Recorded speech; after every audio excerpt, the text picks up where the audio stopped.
Hello, today I am talking to actress and creator of Improv Dare and Share, Fanni Compton. How are you doing, Fanni? Woo, yeah, I'm not too bad. Not bad. Thank you for that build up there.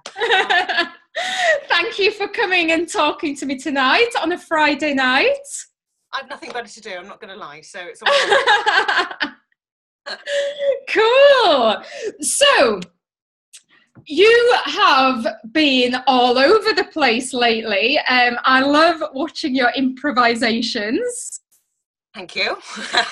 I think you've really been, a lot of people have been noticing you from what I've seen.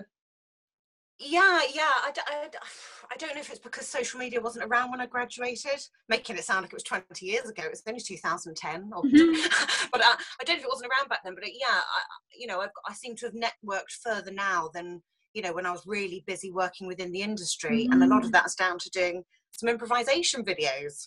Bizarrely. Yeah, they're very, very funny, very funny. But there's been a few times, when I've walked into our Northern Star acting classes and people have been talking about you. Yeah. So, they're great. Yeah. Right. So take us from the beginning. How did this all start for you? How did you get into acting and how old were you? Into acting? What does that mean? I think I'm still trying. Okay, for the sake of this question, it probably, in terms of getting my first professional job then, if you will, I was, 13, 14, doing Darling Buds of May. I was working with Christopher Timothy, who was sort of, All Creatures Great and Small fame at the time, Doctors after that. That was my sort of first professional job, and doing that sort of really reinstated, if you will, that passion and that desire to work in that atmosphere with that caliber of person, just everything about it. And from then on, I guess, then went to stage school and carried on from there. Yeah. Excellent. Which stage school did you go to? Somewhere called Charlie Chaplin's. Oh, cool. It's very jazz, all singing, all dancing, tap, modern ballet, Greek, the works. Yeah. Was it like, did you do musical theatre? I didn't do musical theatre. We did singing there, but singing, as I've always said, was never my strong point. Well, you have said that, but I've heard you sing, and I thought it was fantastic. I'd argue it's a good karaoke voice. If you put me in a bar, people would say, "Wow, that's not half bad," But in a different setting, I'd argue otherwise. But but yeah, even then, I was concentrating more on the acting and So yeah. Cool. Yeah. Cool. So what happened then after you finished training? Tell us about your journey. From Mountview, sorry. What happened after you finished training? Where did you go from there? Training at Mountview, though, sorry. Yeah. Right, yeah. So, graduated in 2010. And, gosh, it feels like eons ago now. Graduated in 2010 and then went really into theatre very quickly. The first sort of theatre job that I got was kind of immense. It was at Theatre 503 in London, so it wasn't a massive theatre, but it was the crowd that it was sort of, attracting. We were getting politicians in. It was political sort of new writing. And even things like, I say, my audition, I got to do that at the National, which was, that the guy who was auditioning me, who I've forgotten the name of, that's not good. He was sort of directing Warhorse at the time at the National, so I got to sort of go on the stage and all of that as a sideline. So yeah, it was a brilliant play just because it was attracting so much great attention. See, that was the first time that I met my idol. Ian McKellen was in the audience and sort of came up to me afterwards saying what a superb performance. I was like, oh my God. And then sort of, did theatre job after theatre job, did a few musicals. And it's mostly all been theatre. And I did sort of the odd feature film, a small thing for the BBC, but then it was theatre again. That's mostly what it's always been. That's kind of my strength, my passion, my love, theatre, live performance. So, yeah. Was that the question? Yeah, brilliant. Okay, so you did loads of theatre, and then what happened? Did everything carry on going well, or what was your hard point of your career so far? Oh, well, it can all be a hard point, can't it? And it's all relative. I don't know where to start with that. Hard points of my career. Because there's so many people out there, who they jump into acting and they meet obstacles, which all of us face, but they struggle to keep going. Okay, so and sometimes people actually give up, not realizing that they just need to carry on pushing through. So what obstacles have you found that's been in your way, and how did you carry on? Well, again, I don't know if I'm really answering it, but maybe this is sort of a segue into I don't want to sort of go really heavy on this by no means, but mentioning my mental health. As I've heard it said, everything affects everything else, right? So your mental health is just imperative to have it right. Absolutely. You can't kind of have one without the other. So that for me in personal life, of course, but in acting predominantly has been a massive thing, which at times has sort of disabled me from carrying on or doing what it is I want to do. And the more you're not doing what you want to do, the more you lose confidence and faith in your ability to do it. And absolutely. The more you lose that, then there kinds of this termination of it. It becomes this fear. The fear then takes over. I can't, put myself out there. So, going back to that then, I left London for one reason or another that we don't really need to go into. And I came, to up north. Which was very strange for me, very strange. And I must admit, no offence caused, I didn't really think people sort of existed that sort of said, all right, me duck, and all right, love. But it didn't really exist. That was on television. No, it's real. Yeah, I've never had exposure to a northerner, so so yeah, I came up north, and at that point I'd kind of, just prior to that, really hit a crisis in terms of my mental health. Okay. It gotten to a point whereby I had a really strong belief that and I'm putting it sort of nicely here, that the world was going to end, and there was conspiracy theory, whatever, I don't know, but whatever it was, but it took over, and our normal perception of reality was not that was not mine at the time. Right. I became incredibly ill, and sort of ignored it for a while, and then I came up north for a change of scenery, I guess, and I didn't really think it would affect my acting career too much. I'd just travel, right? So yeah, and then that's when it got really bad, and I was admitted to hospital, into a psychiatric unit, loony bin, I think they're also called. So yeah, and I spent some time in there, and that's an eye-opener. So yeah, that's but even things like that, just I think it's important to say, no matter how horrific things are, no matter how disturbing it is, and you may not always see it at the time, but if you can always try just to take the tiniest amount from it. So I remember being in that environment. Have you seen the film One Flew Over the Cuckoo's Nest? I haven't, no. Oh, right, okay. Well, anyone who has, then, it's not a million miles away, and it's possibly worse in real life. So, so seeing that, and even then I was thinking, this is something I can take away, even though it's so horrific, I was in there basically for attempting to end my life. But even in those moments, in those small moments, I was taking sort of nuggets of things of, how people act when they're really fucking ill. Yeah. When they've lost touch with reality, how people act when they don't want to live anymore, how they treat, all of that stuff. So anyway, sort of going back to your question, I feel I'm speaking terribly fast. I tend to do that. I should speak. I can tell that talking about this stuff is really difficult for you, and I really appreciate you sharing your story with us. Oh, that's okay. It is and it isn't, you know, it is and it isn't. I don't know. It's more because this is going out to a wider audience and there is that judgment and there is that stigma, no matter what people say. Oh, I don't judge. Yes, you do. Yeah. A lot of people do, you know. And especially I think if you're saying sort of things like, I wanted to end my life, and people don't understand it unless you've been there. It really is one of those things. There's no other way to put it. Yeah. So yeah, I was incredibly ill. And as you can imagine, that had a knock-on effect with regards to my acting career.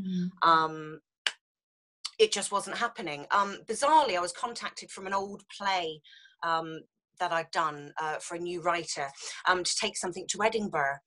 So I was 2 months out of hospital. I'm cutting a bit here. So I was 2 months out of hospital and I went and did that, you know, and it got some really good reviews and like really good reviews, really proud of it. And, you know, I did a bit of a sterling performance, not going to lie. So it was really good. But towards the end of that, I was again becoming incredibly ill, and it didn't help on my birthday. Whilst I was in Edinburgh, I found out that my best friend had passed away whilst volunteering.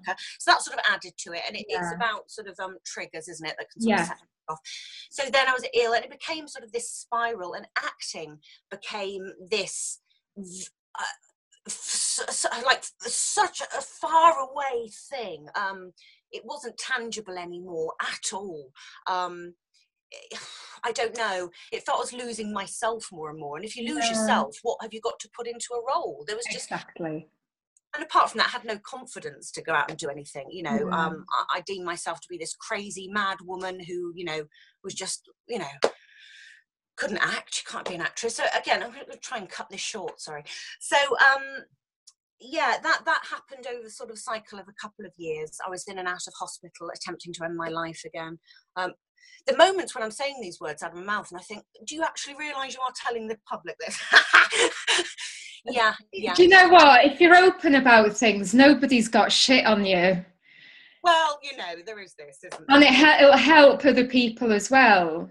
Yeah, there is. And it's that element. I'm just so fucking sick of hiding who I am. And I'm so sick of it. I'm so Exactly. Honestly, I always think own every bit of you, all of your experiences, good and bad, you know, own your shit. Own your shit. Own your shit, absolutely. Yeah. You know, everything that you've been through has resulted in who you are today. For better or for worse, yeah. Who's a pretty damn cool person, so. Yeah. Thank you. So yeah, and then yeah, so it got into this cycle, and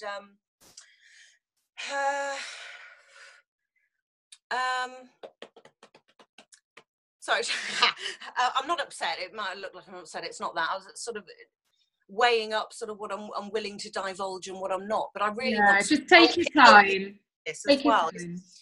It's important for me, you know, without this sort of sounding wanky. But to inspire people, inspire for me sounds a bit wanky because I think, who am I? Who am I? But to maybe elevate their faith, just a small amount, to think, do you know what? There is a possibility.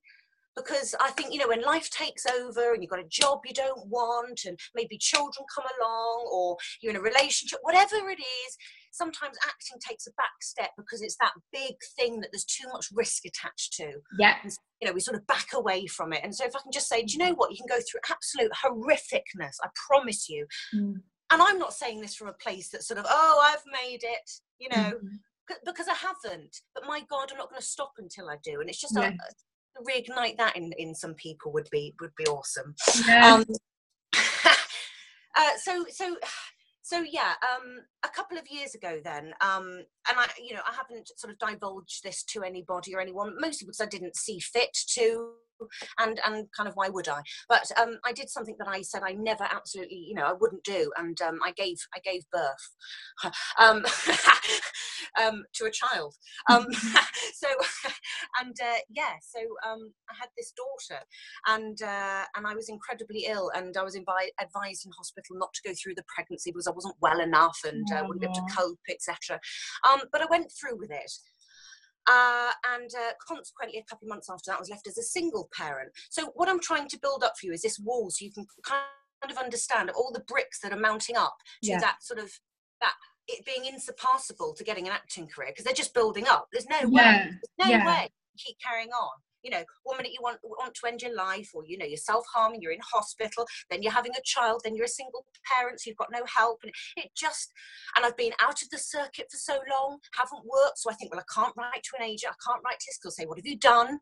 You know, so it just went on, this whole limiting beliefs mindset just went round and round, and was pushing further. And I was so incredibly ill as well whilst looking after my child, so ill, and, you know, on benefits as well, so very little money coming. We're talking sort of food banks, scraping money together.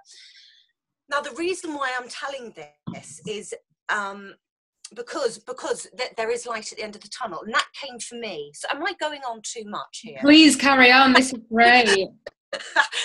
So, not great as in all that happened, but it's going to inspire people, believe me.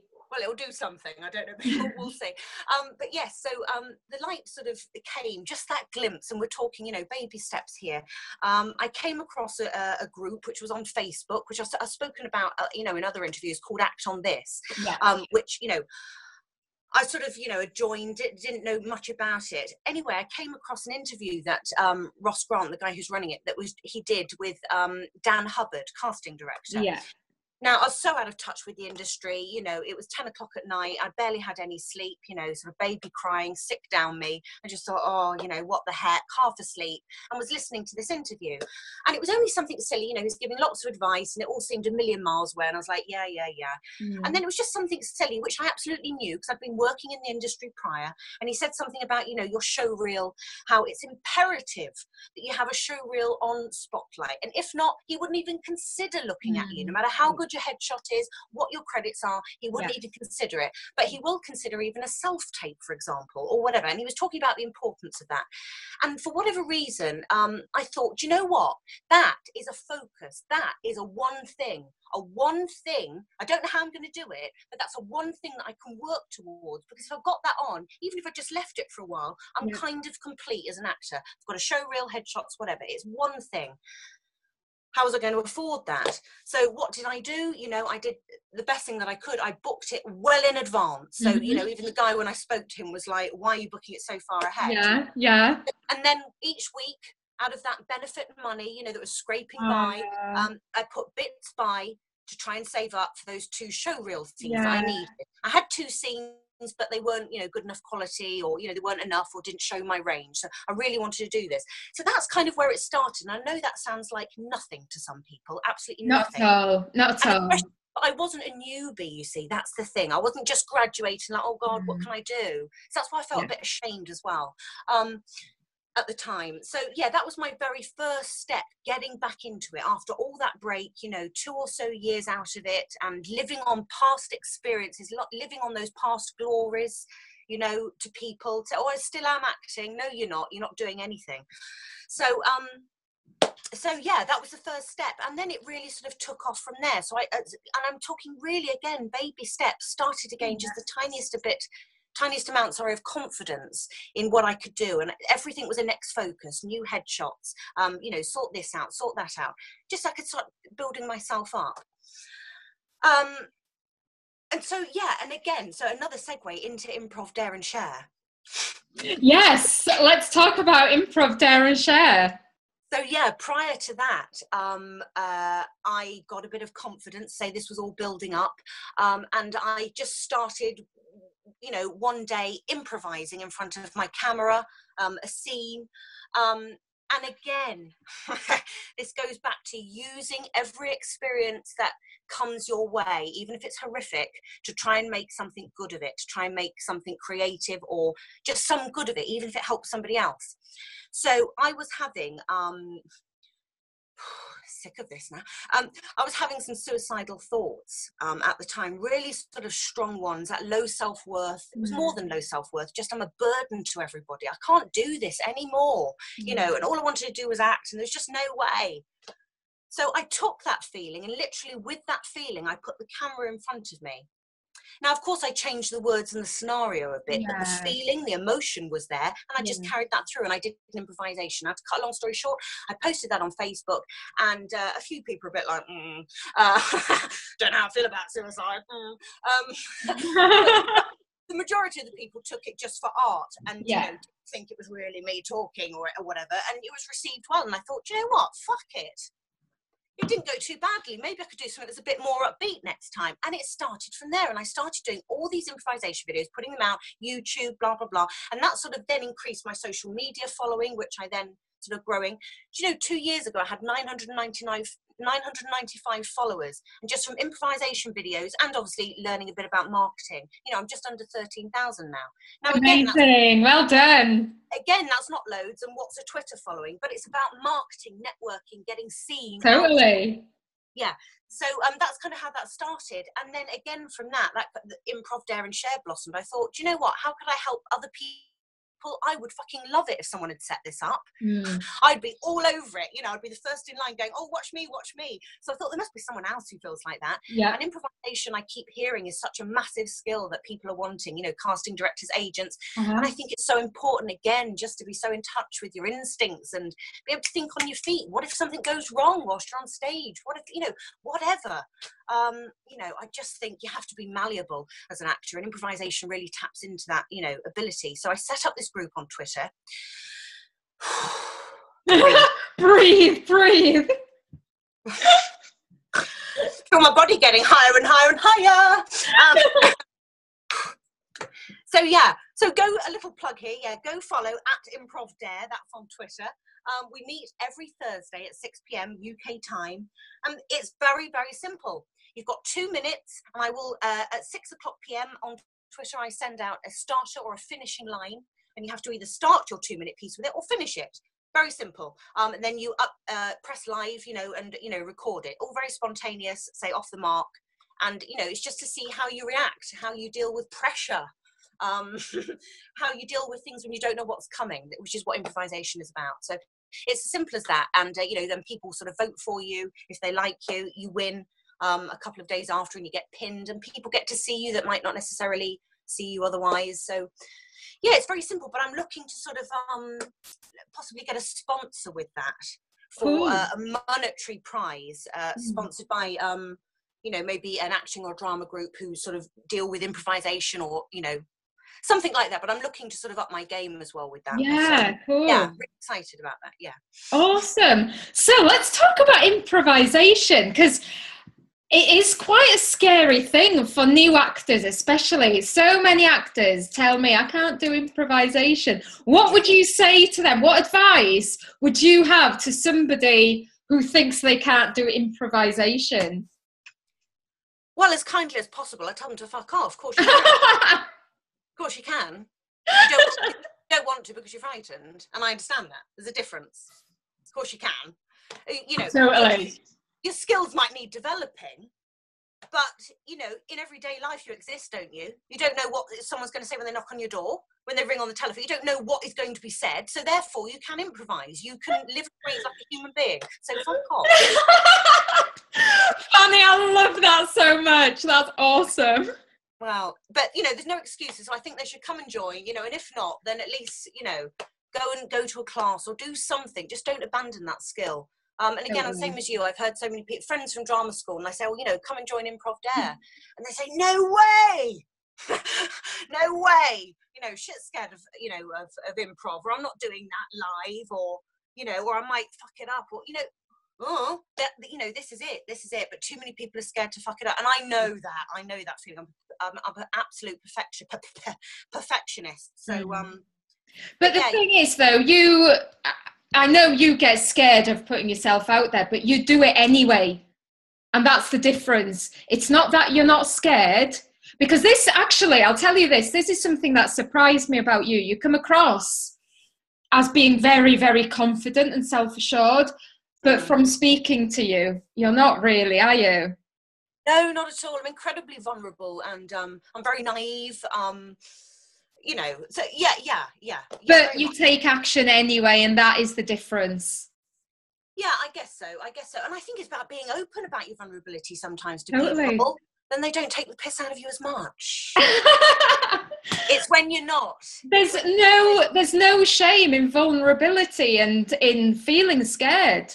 There really isn't. Everybody feels it. Yeah. Yeah. But I think that Improv Dare and Share is fantastic, and I hope as many people as possible get involved. Yeah, I do. Not too many, because it would increase my workload. That's it. I'm on a mission now. I'm going to get everyone involved. Get Fanny working. So, yeah. Absolutely. So what's next for you? What have you got coming up? It's been sort of floating around for about a year now, this, one woman show that I've really wanted to do something with, and I've been sending it off and really sort of taking it upon myself to send it off to some people now. These people who sort of look at short plays or like the King's Theatre. Is it King's Theatre? I should know this, shouldn't I? I'm a theatre. Pint-sized plays, for example, sending off all these sort of, see if there's anyone that can help me develop, or someone that will allow me to show to a bigger audience. So that's sort of really what I'm looking to sort of get done this year, and really sort of just do it, because again, it's the fear holding me back. Awesome. But just as I've said before, when your own writing, all the onus is on you to make it brilliant. You can't blame anybody else and go, that was shit. It's like, just do it anyway. Feel the fear and do it anyway. Yeah, exactly. Yeah. So that's next on my agenda. And writing to a shitload of casting directors as well. Another thing that's been, I think what all actors do. What can I say? Why would they look at me? Why would I be anything special? Oh, they might reject me. Oh, it goes on and on and on. All these reasons, and I'm just not doing anything in the process. Fucking sort of life out, Fanny. Write to these casting directors, introduce yourself, and do what you've got to do, because otherwise it's not going to know you there. And this is the same for all you actors watching this. If you're frightened, just fucking do it. And I know that's easier said than done, but you honestly have got nothing to lose.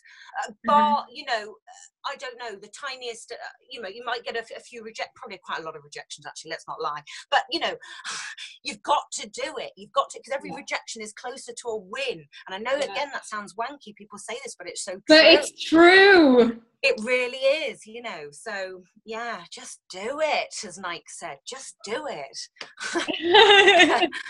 Exactly. That's brilliant. Do keep us updated on your show as well. That's awesome. Really, again, just really brave. Because like you said, everything is on you. Yeah. You can, you've got to accept everything. But it's a really brave thing to do, and it's fantastic. More people should be doing stuff like that. You're not waiting for things to happen. You're going out there and you're making them happen. You're creating things. But this is the thing again, that saying, isn't that old adage? Everybody has 24 hours in the day, don't they? From Beyonce, the Prime Minister, to Fanny. Oh, God, yes. It's what you're doing with them. Yeah. And 2 years ago, I would have sort of poo-pooed that. And went, fuck off. You don't know what I'm dealing with. Yeah. And most people didn't until this video's come out, to be fair. But I could argue I have next to no time, I feel, and looking after a child. It's 24/7 work. And prior to having a child, I think I said to you once, anyone who says to you, oh, children is the hardest job in the world, I would have said, oh, whatever, get a real job. And when you've got nobody to ask for any help, so you're the sole person day in, day out, and putting an acting career, which is quite selfish in and of itself. It's constantly about me, emails, writing up CVs, sorting out things for you, offers for your career. It's unbelievable time management, but it can be done. It can be done. I hear so many people say, I haven't got time, I'm working sort of 9 till 5. And I think, well, lucky you. Yeah. Lucky you. Do you know what? I wish I was working 9 till 5 instead of, this sounds horrific, but always looking after a child, because you lose an essence of yourself. And at least in working, even though it's horrific, you get paid for it. You might get some praise from your boss, all of these things. But there is a way, even if you have to stay up till 3 a.m, and I don't advocate staying up, but if you have to do that in order to further yourself, you've got to do it. I've done it myself. I used to get up at 2:30 because that was the only time I had before the kids woke up at 5. Yeah, horrific. So those hours were invaluable to me, but I did it because it was important to me. You do make time for what's important. Very much so. Yeah. And for somebody finishing work at 5, what about the rest of the time? No. You could be up at 6, done your workout, done this, whatever, and then all that time after. But this all comes, I say, down to goal setting, timetabling, whatever it is you need to do. Yeah, and I think a lot of the time, barriers like that, like, oh, I've got no time, I think there's a deeper reason. I think a lot of that comes down to fear. Of course it does, yeah. Yeah. It's a dominating thing is fear, yeah. Absolutely. Affects everything, yeah. And masks itself so cleverly. Very cleverly indeed. That little bugger. Don't know why I didn't fire it. That was completely Oh, cool. uh, Fanny, I am so thankful to you for sharing your story with us today. I know it can't have been easy. I'm so thankful for you. I think you're amazing. And you deserve all the success, and I'm going to be keeping that, and I want everybody to do Improv Dare and Share. I'm going to set it as a challenge in my tribe group to do Improv Dare and Share next week. You lot are listening, you're doing it. You just want to send work my way. I know. Yeah. Yeah. Well, you said you could get up at 5. All right. Yeah, but yes. No, I want to thank you for having me. You know, I was genuinely shocked that you'd even asked me, because I thought, oh, you know, what have I got to offer? What have you got to offer? No, I mean, in terms of, you know, when you sort of think of interviews and, you know, or video interviews, you know, for people that have like, oh yeah, I don't know why they've suddenly gone posh. Oh yeah, I've just landed a role, you know, in this, that, or the other, or I'm the lead in this. I'm like, actually, I'm not. I think you've achieved a lot more than you give yourself credit for.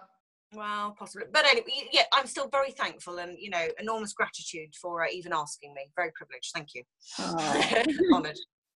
Well, this has really been brilliant, and it's been awesome catching up with you. And I will see you soon. Before we head off, have you got any last words to say? And let people know how they can get in touch with you as well, if anyone wants to book you for a role. That'll be the day. Yeah, so absolutely. If you want to book me for a role, then, you know, don't fail to, you know, contact me. I'm visible on all social media platforms, I think, bar Snapchat. It's a bit on the youthful side for me, I think. So yeah, but Instagram, LinkedIn, Twitter at Fanni_Compton. Also, yeah, at Improv Dare. Go follow that as well. And so you'll find me Fanni Compton on everything: YouTube, LinkedIn, whatever, you know, I'll come up. So absolutely. You said some wise words. I've got a house. I'm obsessed.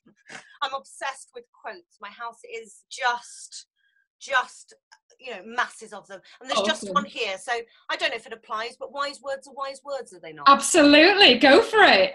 Right, we ready? Ready. So, give a man a truth and he will think for a day. Teach a man to reason and he will think for a lifetime. Love it. Wise words from Fanni Compton there. I'll leave it there. So brilliant. Fanni, you are awesome. I'll catch up with you again soon. Yes. Bye. Bye-bye. Ciao, ciao.